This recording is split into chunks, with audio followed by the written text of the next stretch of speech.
ஐரோப்பாவில் தொடரும் அகல தமிழ் மரணங்கள். பெல்ஜியம் ஆண்ட்வெர்ப் பகுதியில் டிசம்பர் 5 ஏற்பட்ட தீ விபத்தில் பாதிக்கப்பட்ட இளைஞன் சிகிச்சை பலனின்றி டிசம்பர் 9 உயிரிழந்தார். 23 வயதான புத்தளத்தைச் சேர்ந்த லோசன் ஸ்ரீமுருகனை இறந்தவராவார். பெல்ஜியத்தில் புலம்பெயர்ந்து வேலை செய்து கொண்டிருந்த லோசன் மேலும் 3 தமிழ் இளைஞர்களுடன் தொடர்மாடி குடியிருப்பில் தங்கியிருந்தார். அக்கட்டிடத்தில் ஏற்பட்ட தீ விபத்தில் மற்ற மூவரும் சிறிய காயங்களுடன் உயிர் தப்பினர். லோசன் கட்டிடத்தில் வேகமாக பரவி தீச்சுவாலைகளில் இருந்து எழுந்த அடர்த்தியான புகையை சுவாசித்ததால் மயக்கமடைந்த நிலையில் குளியலறையில் இருந்து மீட்கப்பட்டு வைத்தியசாலையில் அனுமதிக்கப்பட்டிருந்தார். 4 நாட்களாக கோமாவில் இருந்த அவர் உயிரிழந்துள்ளார்.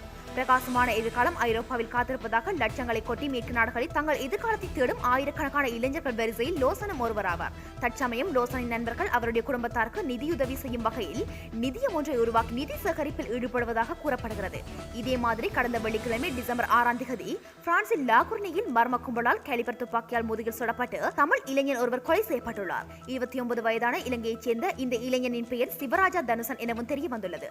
சம்பவம் நடந்த அன்று தனுசன் தன்னுடைய நண்பனுடன் சென்றுவிட்டு மதியம் வீடு திரும்பிய போது அவரது குடியிருப்பிற்கு முன் வைத்து துப்பாக்கிச் சூட்டுக்கு இலக்காகி உயிரிழந்துள்ளார். அயலவர்களால் முதலுதவி வழங்கப்பட்ட போதும் அவரை காப்பாற்ற முடியவில்லை. கொலை செய்யப்பட்ட தனுசன் சாரதியாக பணியாற்றுகிறார் எனவும் மிகுந்த அமைதியான சுபாவம் உடையவர் என்றும் தேவையற்ற பிணக்குகளில் சம்பந்தப்படுவது இல்லை எனவும் கூறப்படுகிறது.